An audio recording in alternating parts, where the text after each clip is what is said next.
در زمانی که من نشر کتاب می‌فروختم، یک زمانی که دستگیر شدم توسط کمیته، من رو بعد از دو شب آزاد کردن و وقتی که برگشتم کپتان مهدی فخار با من صحبت کرد، مسئولم بود و گفتش که آیا شرایط زندان چطوری بود؟ گفتم بد نبود. گفتش آیا می‌ذاشتن نماز بخونید؟ گفتم می‌ذاشتن. گفت نور داشت اونجا؟ ازتون نمی‌کرد؟ گفتم نور داشت. گفت برخوردشون چجوری بود با شما؟ گفتم خوب بود. گفت شکنجه کتک خبری نبود؟ گفتم نه خبری نبود واسه ما. بعد گفت ممکنه واسه تو خبری نباشه، ولی کن میدونی که همه جا شکنجه است و ما می‌خوایم ثابت بکنیم. ما می‌خوایم ثابت بکنیم که در جمهوری اسلامی شکنجه هست و ما به هر برنامه‌ای که باشه متوسل میشیم. خب من اون موقع بوده جمعی بیش نبود با سازمان آشنا شده بودن و گفتم تو همون کانال حرکت می‌کردم تحت تاثیر صحبت‌های اون.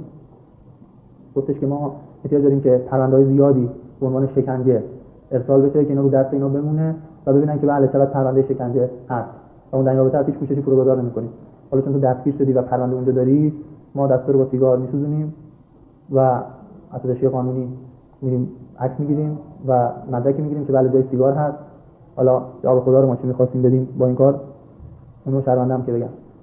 بله می‌گیریم و می‌بریم دفتر ریاست جمهور اینجاست که با سیگار سوزوندن و خب خیلی مثلا درگیر خب سوخت اذیت داشت، ولی خب اونا خوشحال بودن که بله پرونده اضافه شد به پرونده‌های شکنجه.